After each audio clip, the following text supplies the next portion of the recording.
Alors Essar, après le retour de la lumière, hein, Oui. euh, il nous restait un point qui n'était pas extrêmement important, mais qu'il fallait quand même, on dirait, évoquer. C'est le revirement de Macron et de Merkel concernant le départ de Bachar el-Assad, en particulier la Syrie en général. En fait, avant ce point, je voudrais quand même évoquer le point les retours des populations à leur ville, aux lieux qui ont été libérés par Oui, des terroristes, hein. Puisque aujourd'hui les gens reviennent, ils retrouvent effectivement leur maison détruite, etc. Mais ils sont quand même contents de revenir. Je peux dire que ce qui a pris beaucoup de temps aussi, au-delà de la libération des terroristes, c'est le déminage. C'est que ces terroristes, quand ils partent, non seulement ils brûlent tous les lieux où qu'ils occupaient et tous les équipements qu'ils ont mis en place, mais en plus ils minent, ils mettent des mines partout, partout, dans tout ce qui, dans les villes et dans les maisons qu'ils ont, dans les villages qu'ils ont occupés. Ce qui fait que pendant longtemps, effectivement, les équipes de déminage syriennes et russes passent un temps fou à déminer ces lieux, puis à rétablir l'infrastructure, c'est-à-dire l'eau, l'électricité, les, euh, les égouts, l'eau courante, etc., dans ces lieux, mhm. avant de permettre à la population de revenir ces lieux d'occupation, à ces maisons.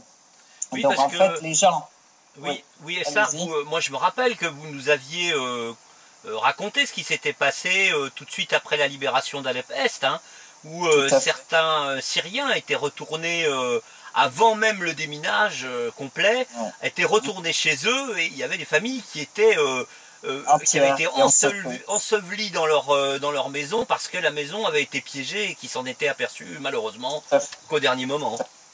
Tout à fait, ils s'en étaient aperçus une fois sous les décombres, malheureusement. Donc en fait, c'est vrai, et ça a été le travail aussi des équipes de déminage de l'armée syrienne, de l'armée russe, qui est spécialiste, hein. Mais aussi, on avait parlé tout à l'heure du retour de l'électricité à Alep. Ça n'a pas été possible avant maintenant, puisque la présence aussi des terroristes dans des coins qui ne sont pas loin, qui ne sont pas éloignés, faisait qu'ils s'attaquaient toujours aux centrales électriques qu'on remettait en place, qu'on remettait en fonctionnement, ou aux poteaux qu'on construisait et aux lignes de haute tension qu'on construisait et qu'on mettait en place. Donc c'est ça qui avait occasionné aussi le décès et la mort en martyr de nombreux ouvriers de la compagnie d'électricité. Donc en fait, maintenant, il y a plus de 2 millions de personnes qui sont revenues, qui reviennent à leur ville et village, qui reprennent une vie normale, qui ont pris en main aussi un peu la reconstruction de leurs maisons, la reconstruction de leurs églises, des mosquées, etc. C'est à ce titre-là, par exemple, le quartier de Louair qui a été libéré des terroristes. C'était un accord en 9 étapes, en fait, où les terroristes étaient sortis. Une fois libérés, maintenant, les gens sont tout Homs et relaxés, je peux dire. La vie normale reprend.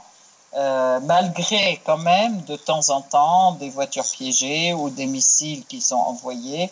Ouais. Il y a malheureusement 3 jours aussi, des missiles sont tombés sur le quartier Zahra à Homs encore, faisant plusieurs morts. Mais tout ceci ne dissuade pas la population et au contraire, continue à ancrer la population dans ses racines et dans sa résistance et dans sa volonté de lutter, de rester chez elle et puis de reprendre leur lieu, de se réapproprier leur lieu d'habitation et leur village, leur quartier. Donc c'est effectivement, malgré les destructions, les gens le font dans la joie et reconstruisent. Et bien sûr, l'État aussi met à leur disposition tout un tas de facilités, je peux dire, pour constater les dégâts, pour demander des prêts, pour aider à faciliter en fait effectivement de retrouver déjà les matières premières, etc., etc. Oui. Donc ça c'est important. Dire il y a quand même une infrastructure réglementaire, je peux dire, et du gouvernement en fait qui facilite les opérations, qui facilite les transactions des gens, etc. D'accord. Et donc voilà, effectivement, les gens respirent et sentent qu'il y a un retour progressif à la vie normale qui revient en Syrie, du fait aussi de l'importance du territoire qui est à nouveau sous contrôle de l'État et où la loi revient et le contrôle de l'armée et de l'État, etc., revient. Donc les gens se sentent plus sûrs et se sentent plus à l'aise pour revenir chez eux. D'accord. Voilà. Et ça c'est de la même manière de reprendre leurs activités économiques normales. Je veux dire les commerçants commencent à ouvrir, je rappelle quand même ce on l'avait dit, mais progressivement aussi les industriels réparent les industries et redémarrent. Je peux dire qu'il y a un bon pourcentage qui a déjà redémarré. On peut dire 15, 20%, 30% des industries qui ont redémarré et qui reprennent la production. Ce qui est quand même un exploit, je peux dire. Et ça, je salue le peuple syrien et tout le monde salue cette efficacité, cette vivacité, cette détermination, cette envie de vivre indépendant et jamais ne se mettre à genoux. Ouais. Bien, Essar, nous allons donc on aborde le dernier point. Ouais, le dernier point avant de vous laisser la conclusion.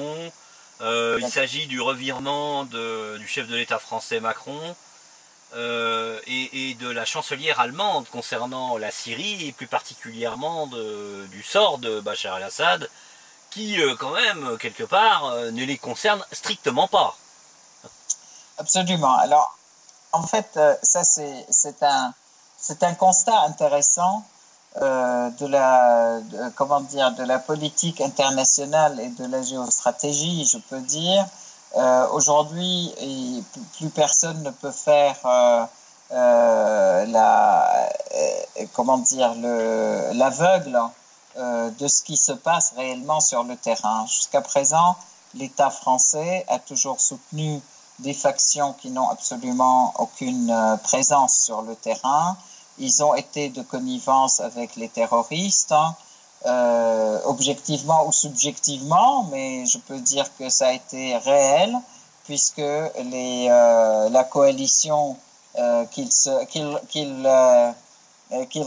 prenaient pour représentant le peuple syrien qu'ils ont adopté en France n'avait sur le terrain que les terroristes qui coupaient les têtes au peuple syrien. Donc, en fait, pour moi, c'est un soutien politique, un soutien médiatique et tout ce qu'on veut, sans parler du soutien réel qu'il couvrait par le passage, en fait, du matériel le plus... Oui, des livraisons d'armes, hein, qui ont d'ailleurs été revendiquées par l'ancien président français socialiste François Hollande, quand même, hein. tout à fait, des livraisons d'armes, des livraisons de ce qu'il disait, quelque chose de non létal, en fait, les lunettes nocturnes, etc., etc. Donc, en fait, donc réellement complices des terroristes, hein, qui ont tout perdu. Je rappelle quand même que cette tempête qui a été créée autour de la libération d'Alep contre l'État syrien, en fait, pour dire la tempête pour soi-disant que c'est une condition humanitaire catastrophique, c'était une condition, c'était l'État syrien qui tuait son peuple, qui est ceci, qui est cela.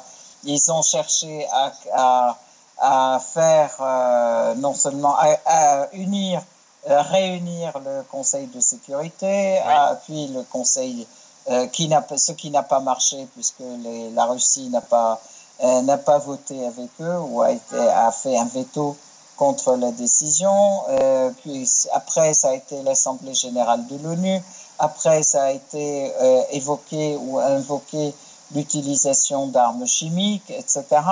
Donc tout ceci a été utilisé pour couvrir non seulement leur complicité avec les terroristes, mais aussi pour couvrir la sortie de tous les généraux et les officiers et les gradés des services de renseignement français, britanniques et autres qui étaient à Alep et qui avaient effectivement fait leur QG, leur quartier général à Alep et leur fortification à Alep-Est.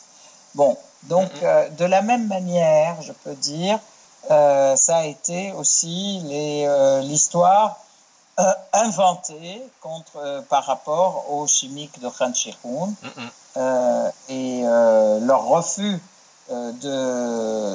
qu'il y ait une commission d'enquête. Et puis aujourd'hui, on peut penser effectivement que les terroristes vont encore utiliser le chimique dans le sud de la Syrie. Bon, après avoir utilisé toutes ces manigances et après avoir... ils se sont rendus compte que tout ceci a été un échec total. Que le chef des troupes, Robert Ford, qui était lui en charge de recruter, de diriger en fait toute cette opposition syrienne et qui était en charge de recruter toutes les escadrons de la mort qui étaient les terroristes qu'il nous a envoyés. Je rappelle quand même qu'il a dit, ça y est, la guerre est terminée, enfin la partie est terminée, the game is over, il avait dit, tout simplement, qu'on ne joue plus, le jeu est terminé, et qu'il a annoncé effectivement aux différentes factions dite l'opposition, enfin l'opposition qui est liée à lui et qui est liée à l'Arabie Saoudite et au Qatar, et que c'est fini et qu'il va falloir, leur rôle est terminé. Parallèlement, on voit quand même que l'Arabie Saoudite, même Al-Jubeir, le ministre des Affaires étrangères de l'Arabie Saoudite, annonce à ces gens que de toute façon leur rôle est terminé, qu'il va falloir qu'ils se fassent à la présence du président Assad et qu'il va falloir qu'ils changent de politique, sinon ils n'auront plus de rôle du tout et que c'est fini, ce sera des fusibles terminés. Clairement, face à cela, la France a pris position quand même à quelque chose d'important. Ils ont enlevé enfin la représentativité, je peux dire, ou les bureaux qu'ils avaient mis à la disposition de ce soi-disant gouvernement syrien qui était à Paris, là. Oui, voilà, tous les opposants. Donc, ils leur ont enlevé aussi les bureaux qu'ils avaient et ils leur ont dit ils ne sont plus représentants de la Syrie. Donc, en fait, tout ceci, ça va dans le sens, de toute façon, d'un retour à une situation normale, parce que ils ne peuvent pas continuer à rêver quelque chose qui n'existe pas et à rêver une situation qu'ils voulaient peut-être réaliser, mais qui ne s'est pas réalisée.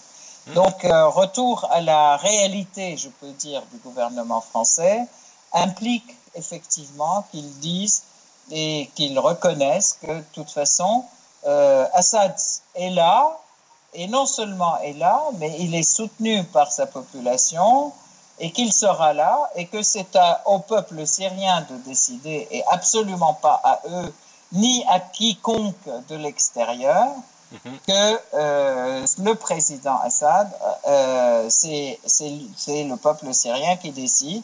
D'ailleurs, ce président lui-même a toujours affirmé, si le peuple décide que je m'en aille, j'y vais, je m'en vais. Donc, mais par contre, je suis là par devoir et parce que mon pays est en difficulté et j'assume toutes mes responsabilités jusqu'à ce qu'il ne soit plus en difficulté. Donc voilà, et là, la population syrienne apprécie énormément, maintenant plus qu'avant, je peux dire, 10 fois plus qu'avant, le président Assad. Donc en fait, tout ceci pour revenir à la position Macron, effectivement, il dit d'un côté, il va falloir qu'on fasse avec le président Assad, ça n'est plus un préalable, mais d'un autre côté, il affirme il faudra qu'on soit sûr qu'il fasse un gouvernement de transition qui permet de représenter la totalité des minorités en Syrie. Mais de quoi je me mêle? Incroyable. D'abord, c'est pas son affaire. L'affaire des Syriens est l'affaire des Syriens. Ça ne le regarde pas.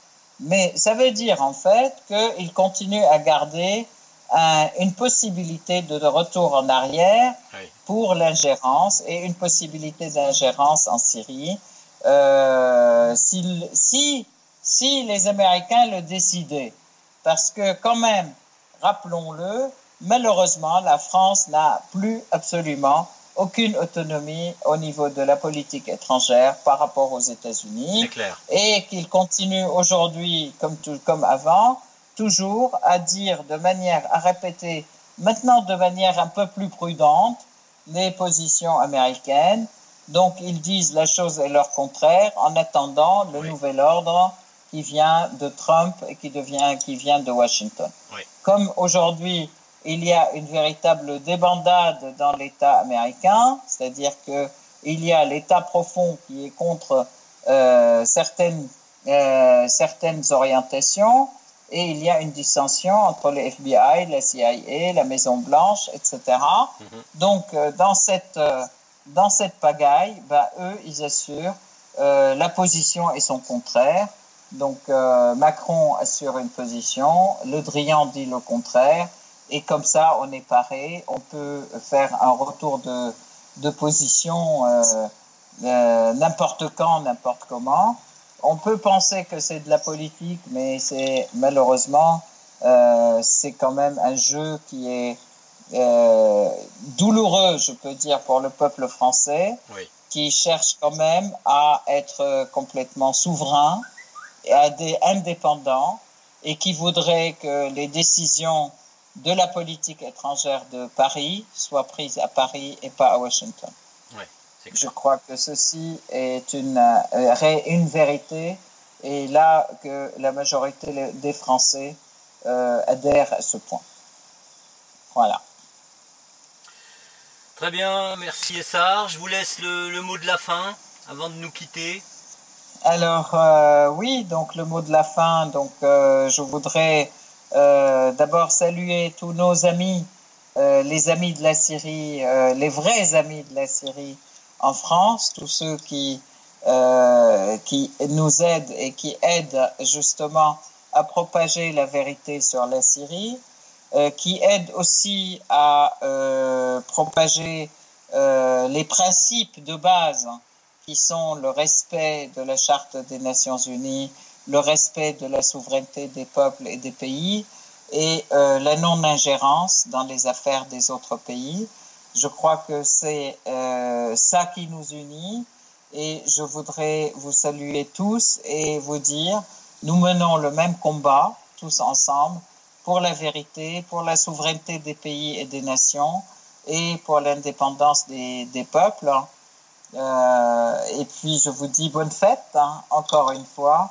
La Syrie se bat non seulement pour le peuple syrien, mais la Syrie se bat pour tous les peuples du monde, tous les peuples qui veulent effectivement prendre leur destinée en main, décider eux-mêmes de qui les dirige et comment, et contre toute hégémonie, contre toute velléité impérialiste et hégémoniste qui vise à pomper et à piller leurs ressources sans compter.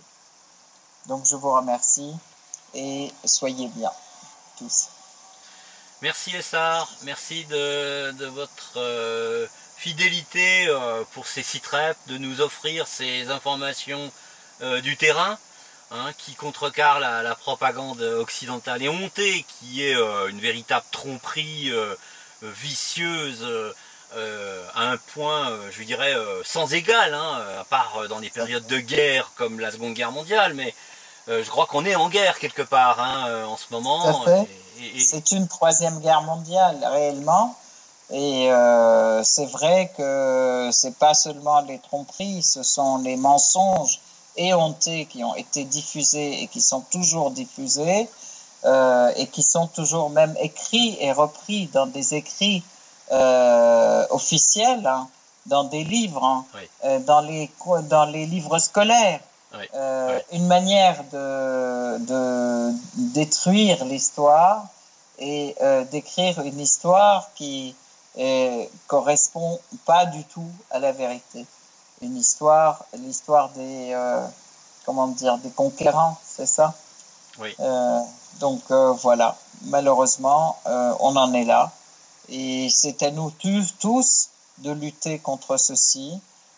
Pour la vérité, pour la liberté des peuples et pour la souveraineté de l'ensemble. Merci Essar. Je vous donne rendez-vous pas la semaine prochaine, pardon, dans 15 jours, pour fêter le premier anniversaire, l'anniversaire des 1 an des sites REP avec la Syrie que vous nous offrez tous les 15 jours. Tout à fait, je vous remercie. Je vous remercie aussi beaucoup, Tom. Et nous menons ce combat ensemble, hein, tout à fait. Clair. Tout à fait. Voilà. Et c'est une grande satisfaction de voir que les choses ont fondamentalement changé par rapport à il y a 1 an. Et on espère avoir contribué un petit peu à ce changement. On espère, tout à fait. Nous remercions tous nos auditeurs aussi pour ça. Merci. Bonne soirée, Essar. À très bientôt. Merci. Bonne soirée, Tom. Au revoir. Au revoir.